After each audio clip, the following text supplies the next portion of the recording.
Bienvenidos a un nuevo video de Crónicas del siglo pasado.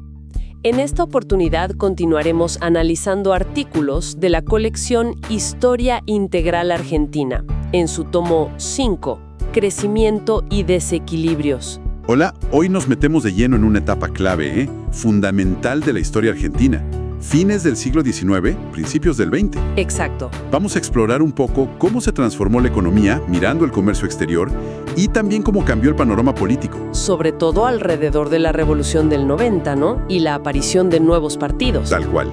Nos basamos en textos de la colección Historia Integral Argentina y en particular un análisis sobre los partidos políticos de esa época del autor Rodolfo Puigros. Sí, la idea es desentrañar esa dinámica de crecimiento hacia afuera que estaba tan ligada a potencias como Gran Bretaña. Claro. Y ver las tensiones sociales, políticas que eso generó acá adentro. Vamos a usar datos, estadísticas y también el pensamiento de algunas figuras de la época para entender mejor. Bárbaro. Nuestra misión hoy, entender las claves de ese crecimiento que fue, sí, acelerado, pero también muy dependiente, y cómo surgieron esas fuerzas políticas que después marcarían todo el siglo XX argentino. Bueno, arrancamos. Dale. El primer punto fuerte que aparece en los textos es esta idea de una economía argentina súper conectada con los países industriales. Sobre todo con Gran Bretaña, sí. El autor habla de un crecimiento hacia afuera. Y esto no fue casualidad, no. Respondía a una situación internacional. Europa necesitaba materias primas y buscaba dónde invertir capitales. Y esa conexión, tuvo consecuencias muy directas acá. Las inversiones extranjeras, principalmente británicas, se volcaron a crear la infraestructura necesaria. Claro, para sacar la producción primaria. ¡Exacto! El ejemplo más claro son los ferrocarriles. Estaban pensados para llevar granos y carnes a los puertos. Ajá. Y al mismo tiempo, se abría un mercado enorme para los productos manufacturados que venían de afuera. Se generó una relación, digamos, muy estrecha. De dependencia. Hablemos un poco de las exportaciones. Argentina era tradicionalmente ganadera, si miramos las estadísticas, como las del Registro Estadístico que empezó a publicarse en 1864. Sí. Aunque, ojo, el texto aclara que esas cifras oficiales a veces, no reflejaban del todo los valores reales. Se usan datos corregidos por Cortés Conde y otros. Bien. Bueno, en 1864, los productos ganaderos eran el 96,8% del total exportado. Casi todo. Impresionante. Y la agricultura, casi nada. 0,2%. Hay un grabado de la época que menciona el texto desarrollo de la exportación de trigo. Pero era mínimo en ese momento. Esa proporción se mantuvo altísima por varios años, Pero a partir de fines de la década de 1870, la agricultura empieza, de a poquito, a ganar terreno. Miremos el cuadro número 1, el de evolución de las exportaciones. Dale. En 1880, la ganadería todavía domina con un 93,6%. La agricultura apenas 1,5%. Poquísima. Pero para 1894, fíjate el cambio. Las exportaciones ya superan los 100 millones de pesos oro y la ganadería baja al 65%. La agricultura ya representa un 32,8%. Ah, un salto importante. Es el inicio de la gran expansión agrícola. Y el hito es 1904. Por primera vez, la agricultura, con el 55,1%, supera a la ganadería. 42,1. Miramos. Y entre 1904 y 1914, salvo alguna excepción, la agricultura va a ser el principal rubro de exportación. Llega a picos como en 1908, 64,1% y 1913, 60,3%. Ahí es cuando Argentina se gana el famoso apodo de granero del mundo. Exactamente. Ahí se consolida esa imagen. Y las imágenes de la época lo reflejan. Se mencionan varias. Una foto de los depósitos de granos en Buenos Aires a principios de siglo. Sí, enormes. Otra de un remate de hacienda en la exposición rural. Que era un evento social y económico clave. Y hasta una propaganda curiosa de jabón de crema de leche La Martona en Caras y Caretas de 1912. Claro, mostraba la importancia del sector lácteo también, derivado de la ganadería. Dentro de estos dos grandes rubros, ganadería y agricultura, también hubo cambios internos, ¿no? Sí. El cuadro número 2 sobre la exportación de algunos productos es muy revelador. Muestra cómo productos tradicionales como el tasajo, La carne salada y secada al sol. exacto, va perdiendo peso. De casi 4 millones de pesos oro en 1880, baja a 1 millón en 1910. Una caída fuerte. Mientras que las carnes congeladas, gracias a los frigoríficos que fueron una innovación tecnológica clave, Claro. y sobre todo los granos, trigo, maíz, lino, explotan en valor. La lana sigue siendo importante, ¿eh? Pero el gran cambio es el avance agrícola, sin dudas. Pasemos a las importaciones, que también son como un espejo de la época. Tal cual. Al principio se importaba mucho material para infraestructura, como locomotoras, rieles. Lógico, para armar todo el sistema. Después, con la expansión agrícola, entraron muchas máquinas, alambrados. Bueno, hay imágenes de propagandas de implementos para la agricultura. Se menciona una de el caballo monstruo de acero Big Four. Sí, la tecnología para el campo. Y más tarde, con más población acá, ciudades más grandes, creció la importación de otras cosas, alimentos procesados, ropa, materiales de construcción. Ajá. Pero, ojo, el texto aclara que no bajó la importación de material de transporte. La fiebre constructora de ferrocarriles siguió a full en la primera década del siglo XX. Sí, se seguían tendiendo vías a lo loco. Un dato clave es la balanza comercial. La diferencia entre exportaciones e importaciones. Exacto. A pesar de que las exportaciones crecían un montón, las importaciones también lo hacían a un ritmo muy acelerado. O sea que no siempre sobraba plata. No, para nada. Recién a partir de 1894 se logran saldos favorables, superávits, de forma más o menos sistemática. Antes, lo común era el déficit. Había que cubrirlo con deuda o más inversión extranjera. ¿Y de dónde venían esas importaciones? Principalmente de Europa, me imagino. Sí, y Gran Bretaña era el jugador dominante. Hacia 1900 mandaba cerca del 30% del total importado por Argentina. Hay una foto que menciona el texto, carnes argentinas expuestas en Londres. Muy simbólica de esa relación. El principal cliente y el principal proveedor. Exacto, pero en los años previos a la Primera Guerra Mundial ya se nota la competencia. Empiezan a aparecer Alemania y Estados Unidos como jugadores importantes en el mercado argentino. Ajá. Todavía no llegaron a destronar a Gran Bretaña, que mantuvo su posición privilegiada hasta la guerra, pero ya se veía que el panorama estaba cambiando. Hay una alegoría en Caras y Caretas de 1909, Argentina agrícola y ganadera, que un poco refleja ese momento de apogeo, pero también de un mundo que empezaba a cambiar. Bien, ahora cambiemos un poco el foco. Metámonos en la política siguiendo el análisis del autor Rodolfo Puigros. Vale. Para recordar quién fue Puigros, un historiador, periodista, político argentino importante del siglo XX, ligado a la izquierda, después al peronismo, rector de la UBA en el 73. Escribió mucho sobre historia argentina. Y Puigros parte de una idea interesante. Los partidos políticos no surgen de la nada, dice él. Nacen de las contradicciones de la sociedad. Claro. Y en la Argentina de fines del siglo XIX, esas contradicciones estaban, a flor de piel. Antes del 90 no teníamos partidos políticos modernos como los europeos. Teníamos facciones, ¿no? Como unitarios y federales. Exacto. Que reflejaban más bien el choque entre modelos de país distintos, formas de producción diferentes. Los organizadores de la República, como los llama Puigros, Alberdi, Sarmiento, no creían mucho en un desarrollo desde adentro. No, su idea era más bien transplantar la civilización europea acá.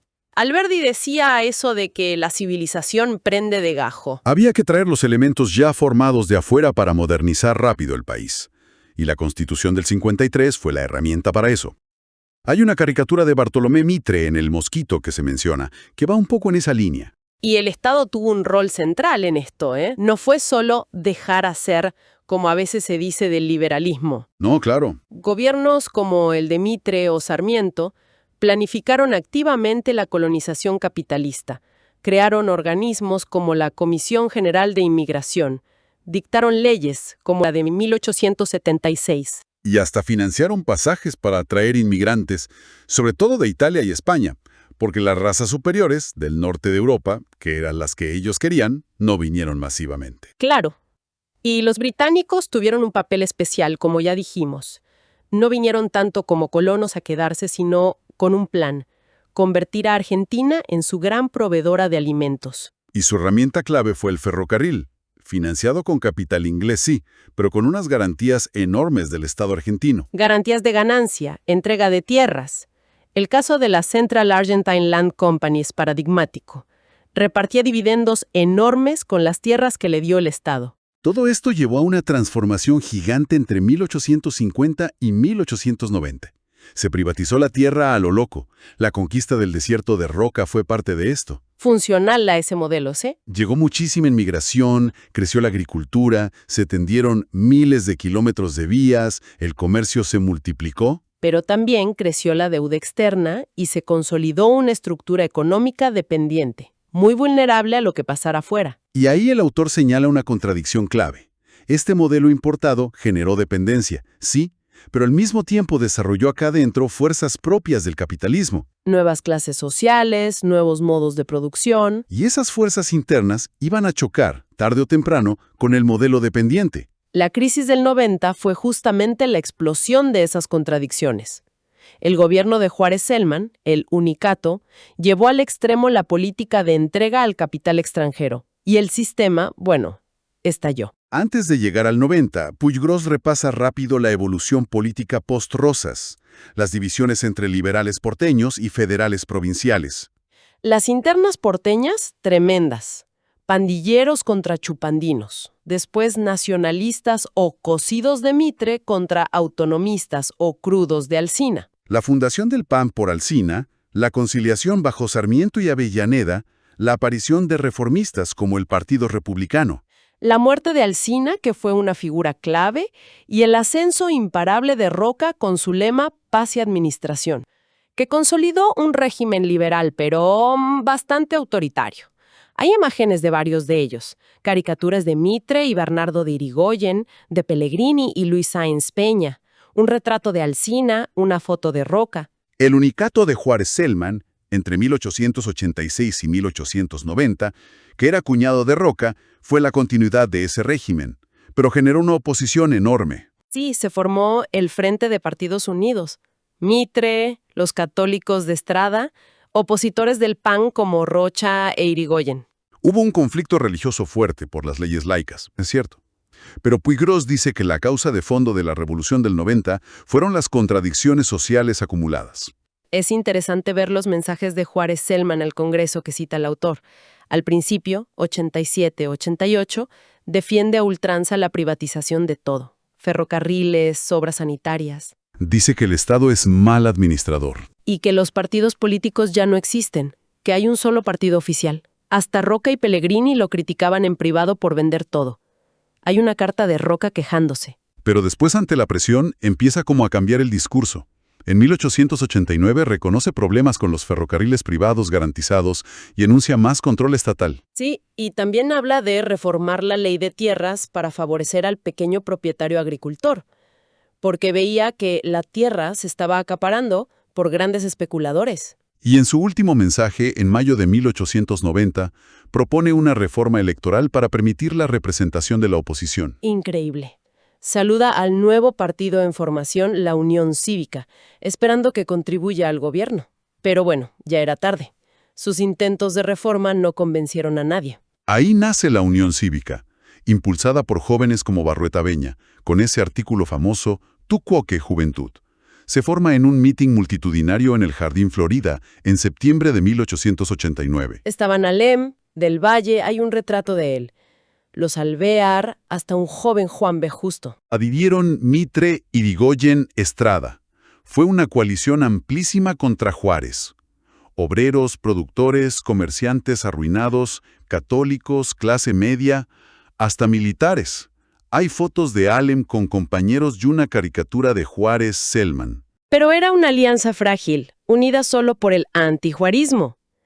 Dentro de la Unión Cívica, dice Puiggrós, reaparecieron las dos visiones de la democracia que él marca. La orgánica de la élite, que quería un cambio controlado desde arriba. Y la bárbara, como la llamaban despectivamente, que representaba la irrupción de nuevas clases populares y que tenía a Alem como figura principal. La oligarquía, con Roca y Pellegrini operando desde adentro del régimen, y Mitre y el general Campos desde el ala conservadora de la Unión Cívica, pactaron una salida. El famoso acuerdo, voltear a Juárez Celman, pero controlar la transición. Y la Revolución de Julio de 1890 terminó como querían los del acuerdo.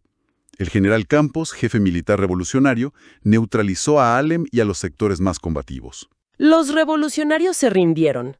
Cayó Juárez Celman, asumió Pellegrini, con Roca de ministro, y se presentó como una solución constitucional. Pellegrini intentó calmar las aguas, amnistía, apertura electoral, pero la Unión Cívica se partió. En Rosario, enero de 1891, los acuerdistas impusieron la candidatura de Mitre. Roca y Mitre pactaron una elección arreglada. Pero Allen lanzó la intransigencia. Nada de pactos con el régimen. Y ahí nace la Unión Cívica Radical, UCR, diferenciada de la Unión Cívica Nacional, UCN, de Mitre. El plan Roca-Mitre fracasó igual. Hubo internas en el oficialismo. Roca, para frenar a Roque Sáenz Peña, que era más reformista, impulsó a Luis Sáenz Peña, su padre más conservador. La UCR proclamó a Bernardo de Irigoyen, pero el gobierno de Pellegrini impuso el estado de sitio, y hubo fraude. Ganó Luis Sáenz Peña en 1892, con la UCR proscripta. Se mencionan caricaturas de Luis y Roque Sáenz Peña. A partir de ahí, la UCR, fuera de la ley, optó por la insurrección. Hipólito Yrigoyen dirigió el levantamiento de 1893 en Buenos Aires, que fue reprimido por Roca. Puigros ve en este radicalismo intransigente un nacionalismo popular, antioligárquico. La política siguió entre intentos de acuerdo fallidos, fraude y conspiraciones. Luis Sáenz Peña intentó acercarse a los radicales, pero Roca se lo impidió y terminó renunciando. Lo sucedió Uriburu, que preparó la vuelta de Roca a la presidencia en 1898. Y en medio de esto, en 1896, Leandro Alem se suicida. Un golpe durísimo para el radicalismo. Que volvió a dividirse entre acuerdistas, bernardistas e intransigentes. Y ahí empieza a consolidarse la figura de Hipólito Yrigoyen como el nuevo líder de la intransigencia. Hay caricaturas y fotos de Yrigoyen que se mencionan. Yrigoyen reorganizó la UCR con un estilo muy particular, reservado, casi místico, pero con una enorme capacidad de conectar con las bases populares. Acuñó el término contubernio para descalificar cualquier pacto con la oligarquía. Una de sus primeras víctimas políticas fue Lisandro de la Torre, ¿no? Sí, de la Torre se separó del radicalismo en 1897 por estar a favor de una coalición con Mitre, algo que Yrigoyen consideraba inaceptable. Hay fotos de la Torre también. De la Torre fundó la Liga del Sur y luego el Partido Demócrata Progresista. Era un liberal reformista, crítico del fraude oligárquico, pero también distante del estilo popular y personalista de Yrigoyen. Su partido tuvo fuerza en Santa Fe, pero no logró ser una alternativa nacional fuerte en ese momento. Puigros concluye que el yrigoyenismo tuvo una autenticidad nacional y popular, que le faltó a sus opositores. La derecha aferrada al viejo modelo, la izquierda con modelos importados. Pero advierte que también al yrigoyenismo le llegaría su hora, cuando el programa renovador del 90 ya no respondiera a las nuevas realidades del país. Bueno, un recorrido intenso por una época de cambios profundos, ¿eh? Sí, muchísimo pasó en esos años. Vimos cómo Argentina se insertó en el mundo como gran exportadora agropecuaria, con un crecimiento enorme, sí, pero también con una fuerte dependencia del capital extranjero y, bueno, de las políticas del Estado. Y vimos cómo, en paralelo, nacieron nuevas fuerzas políticas que desafiaron el poder de la oligarquía tradicional. La Unión Cívica Radical, con sus ciclos de intransigencia, revolución, proscripción, marcó a fuego las décadas siguientes. Quedan, claro, muchas preguntas abiertas, ¿no?, para seguir pensando. Siempre. Por ejemplo, aquel modelo de crecimiento hacia afuera, basado en exportar materias primas. ¿Cuánto cambió realmente hoy? ¿Seguimos dependiendo de venderle al mundo productos primarios, aunque ya no sea lana o tasajo, sino, no sé, soja o litio? Es una buena pregunta. Y la dependencia de Gran Bretaña en esa época era clarísima. Hoy simplemente cambiamos de socios principales, como Estados Unidos, China o Brasil. O logramos una autonomía mayor, o es otro tipo de dependencia. Difícil saberlo con certeza. Y la infraestructura, como los trenes, fue clave para ese modelo. Hoy, con un sistema ferroviario muy distinto. ¿Qué rol juega la infraestructura en nuestro crecimiento? ¿Quién invierte? ¿Para qué modelo de país? Claro. Y el debate eterno. ¿Argentina debería seguir apostando todo a mejorar su modelo agroexportador o buscar un camino más industrializado, más diversificado? Un debate que, como vimos, viene de lejos. Tal cual. Y pensando en las generaciones. Aquella del centenario parecía tener un proyecto claro de expansión, aunque fuera dependiente. La generación actual tiene una visión de progreso definida. ¿Se busca el impulso afuera o se confía más en las fuerzas internas?